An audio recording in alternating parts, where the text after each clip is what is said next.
Hello everyone, मैं हूं Nidhi Gupta and welcome to my YouTube channel. Last video में हमने डिटेल में डिस्कस किया था कि अभी आईटीसी के प्रोविजंस में जीएसटी के क्या क्या चेंजेस आए हैं। अगर वो वीडियो आपने नहीं देखा है तो उसे देख लें, उसका लिंक मैं डिस्क्रिप्शन बॉक्स में दे दूंगी।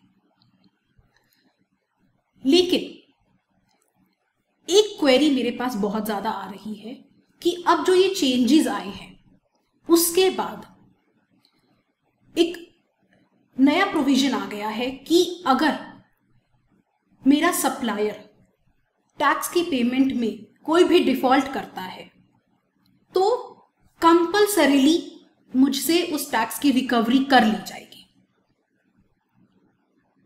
यहां हम बात कर रहे हैं सेक्शन 41 की। इस सेक्शन 41 का सबसेक्शन 2 ये कहता है कि सप्लायर के डिफॉल्ट करने पर रेसिपिएंट से उसका आईटीसी रिवर्स करवा लिया जाएगा विद इंटरेस्ट। तो अब ये एक डाउट आ रहा है कि ये जो नया प्रोविजन आ गया है, अब इसके बाद कंपल्सरीली हर सिचुएशन में सप्लायर के डिफॉल्ट पर रेसिपिएंट से उस टैक्स की रिकवरी होगी। सबसे पहले तो मैं ये बता दूं कि ये सेक्शन 41 अमेंड नहीं हुआ है, सब्स्टिट्यूट हुआ है। इसका इंपैक्ट ये है कि इसने पुराने सेक्शन 41 को सब्स्टिट्यूट कर दिया है, उसकी जगह अब ये आ गया है। तो अब ये जो सेक्शन है ये रेट्रोस्पेक्टिव है। जिस दिन से जीएसटी आया था 1 जुलाई 2017, जब ये पुराना सेक्शन 41 था, उसकी जगह अब ये सेक्शन 41 पिक्चर में आ गया है। So this is not prospective in nature but retrospective. तो अब इसकी जो भी इंटरप्रिटेशन होगी वो बैक डेट से अप्लाई होगी। अब दूसरी बात, क्या इस सेक्शन 41 का मतलब ये है कि हर सिचुएशन में, मान लीजिए मैं एक रेसिपिएंट हूं, मैंने कहीं से माल लिया, मेरे सप्लायर ने मुझे इनवॉइस भी दिया, उसने वो इनवॉइस जो मुझे इंडिकेट किया उसे डिपार्टमेंट को भी रिपोर्ट किया, वो सप्लाई मेरे in the course of furtherance of business में आई है, मैं सेक्शन 16(2) की सभी कंडीशंस पूरी करती हूं और वो मेरा क्रेडिट रिस्ट्रिक्टेड भी नहीं है, this credit is allowed to मी।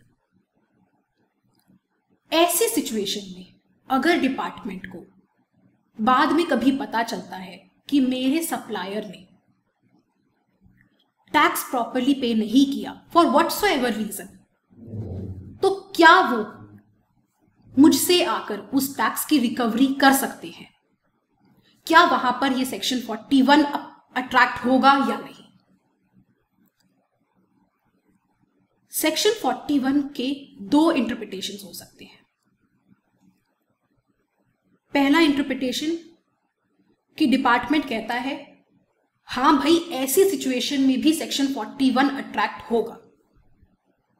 आपके सप्लायर ने टैक्स पेमेंट में डिफॉल्ट किया है तो कंपल्सरीली हम आपसे उस टैक्स की रिकवरी कर लेंगे, आपका क्रेडिट रिवर्स करवा लेंगे विद इंटरेस्ट।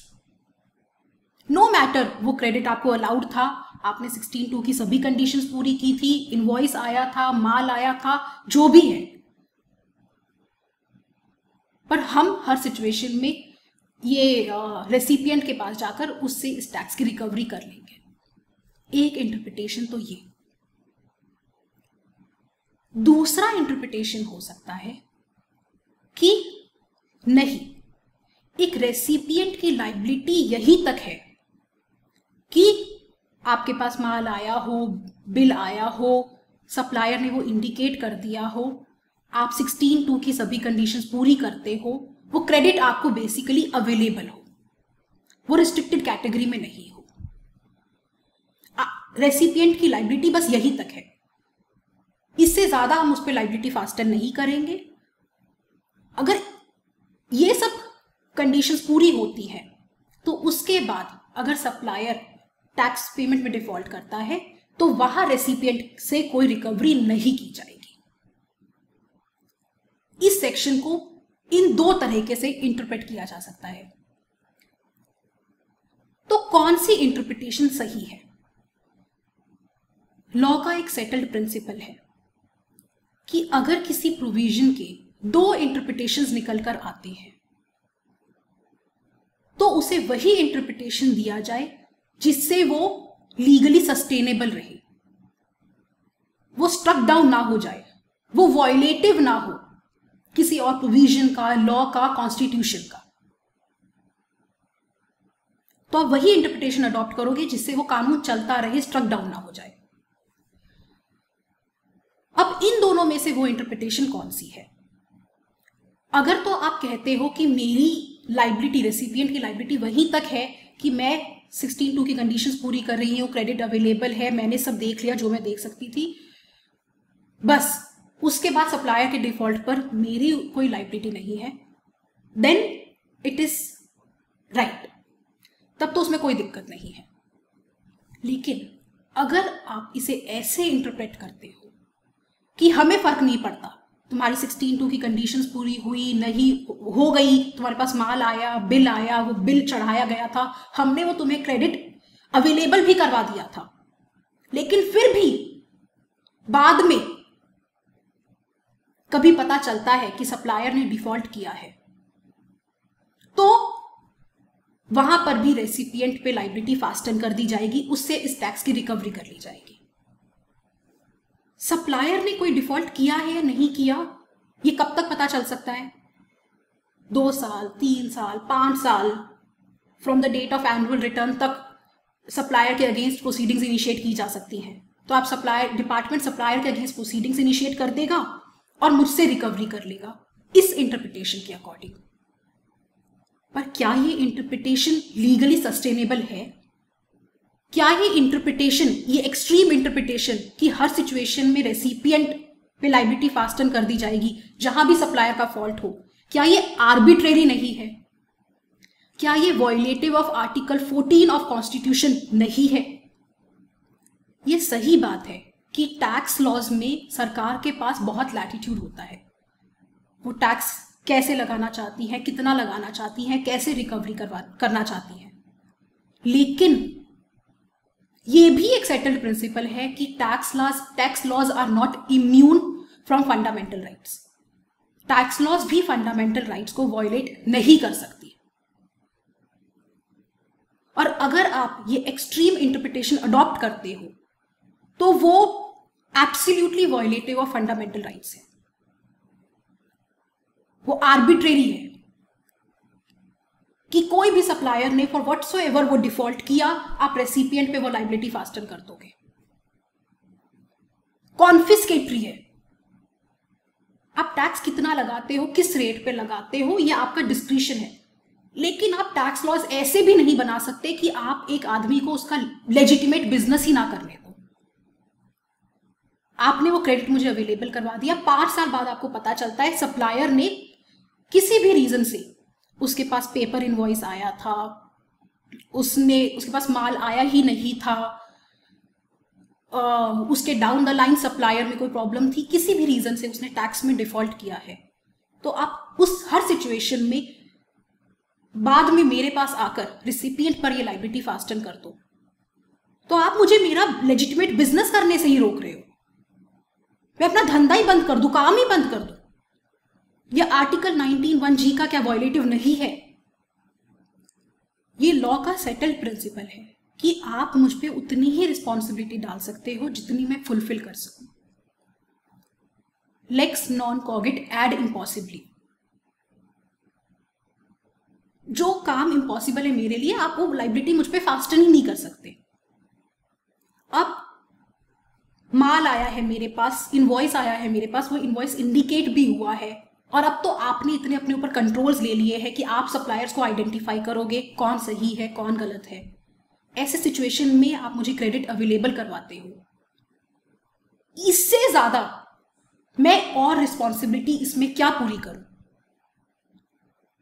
तो ऐसी सिचुएशन में कभी आपको बाद में जाकर कोई भी कहीं सप्लायर के एंड पे डिफॉल्ट मिलता है तो आप उसकी लाइबिलिटी मुझ पर कैसे फास्टन कर सकते हो? वो रिस्पॉन्सिबिलिटी मेरी कैसे हो सकती है? ऐसी interpretation absolutely in contravention of article 14, article 19, 1G of constitution है. It is absolutely arbitrary, it is confiscatory and hence it is unsustainable in the eyes of law. ये सस्टेन नहीं करेगी. तो ये दो इंटरप्रिटेशंस जो है, अगर ये कोर्ट के सामने जाता है कि कौन सी इंटरप्रिटेशन सही है, तो कोर्ट्स हमेशा वही इंटरप्रिटेशन अडॉप्ट करते हैं जो उस प्रोविजन को सस्टेन करे, उसे कॉन्स्टिट्यूशन के और अदर प्रोविजंस के कॉन्सोनेंस में रखे. तो अल्टीमेटली ये प्रोविजन रीड डाउन हो जाएगा और इसका इंटरप्रिटेशन इतना ही निकल के आएगा कि एक रेसिपिएंट की लायबिलिटी इस एक्सट्रीम एंड तक आप नहीं बढ़ा सकते. सप्लायर के हर डिफॉल्ट पर आप रेसिपिएंट पे लायबिलिटी फास्टन नहीं कर सकते. इसका मैं एक लाइव एग्जांपल देती हूं. अभी कभी भी रेंटिंग ऑफ इमूवेबल प्रॉपर्टी पे किसी भी सरकार ने, कोई भी रही हो, कभी टैक्स नहीं लिया, क्योंकि रोटी, कपड़ा और मकान बेसिक नेसेसिटी है. लेकिन अभी रिसेंटली हमें पता है एक काफी फेमस नोटिफिकेशन आया जिससे ये एग्जेम्पशन विड्रॉ कर ली गई हर उस केस में जहां किराएदार जीएसटी में रजिस्टर्ड है. कोई भी टेनेंट हो, अगर वो जीएसटी में रजिस्टर्ड है तो उस केस में रेंटिंग ऑफ रेजिडेंशियल ड्वेलिंग पे टैक्स लगा दिया, एग्जेम्पशन विड्रॉ कर ली. और इस एग्जेम्पशन विड्रॉल को हमने ऑनरेबल दिल्ली हाई कोर्ट के सामने चैलेंज किया कि इस नोटिफिकेशन की लैंग्वेज जो ये एग्जेम्पशन विड्रॉ कर रहा है एब्सोल्युटली आर्बिट्रेरी है, कॉन्फिस्केटरी है, violative of article 14 of the constitution है, जिस पर ऑनरेबल हाई कोर्ट का भी यही व्यू था. तो उनके पास दो ही ऑप्शन थे, या तो वो उसे रीड डाउन करे या स्ट्रक डाउन कर दे, या तो वो इसको ऐसा इंटरप्रेट करे कि ये कॉन्स्टिट्यूशनली वैलिड रहे या इस प्रोविजन को ही उड़ा दे. जब सरकार को ये बात समझ में आई तो उन्होंने क्लैरिफिकेशन दिया, हाँ नहीं, हमसे गलती हो गई. हर केस में रेजिडेंशियल ड्वेलिंग की रेंटिंग पर जीएसटी नहीं लगेगा जहां भी टेनेंट रजिस्टर्ड है. सिर्फ वही लगेगा जहां वो किसी कमर्शियल यूज के लिए लेता है. अगर वो पर्सनल यूज के लिए ले रहा है तो उस पर एग्जेम्पशन एज सच आज भी अवेलेबल है. और ये एग्जाम्पल इस सिचुएशन में, इस सेक्शन पर भी एब्सोल्युटली फिट बैठता है. जब भी ऐसी एक्सट्रीम इंटरप्रिटेशन डिपार्टमेंट लेगा कि हर सिचुएशन में रेसिपिएंट पे लायबिलिटी है, तो ये मैटर कोर्ट के सामने जाएगा ही जाएगा. और वहां पर ईदर इस रेंटिंग वाली तरह सरकार को स्टेप बैक करना पड़ेगा और कहना पड़ेगा नहीं, ये एक्सट्रीम इंटरप्रिटेशन इसकी नहीं है. रेसिपिएंट की लायबिलिटी तो सिर्फ वहीं तक है कि वो 16(2) की कंडीशंस पूरी करे, उसे क्रेडिट अवेलेबल हो, वरना ये प्रोविजन स्ट्रक डाउन हो जाएगा. तो प्रोविजन की लैंग्वेज पर से बेशक ऐसी लगती है देखने पर, एज सच अगर उसे हम देखें कि हर सिचुएशन में अब कंपल्सरीली सब रेसिपिएंट से रिकवरी कर ली जाएगी सप्लायर के फॉल्ट पर, बट ऐसी इंटरप्रिटेशन इसकी लीगली सस्टेनेबल नहीं है. That's it for this video. I hope ये वीडियो आपको अच्छा लगा हो. I will see you in the next video. तब तक के लिए take care, have a good day, bye bye.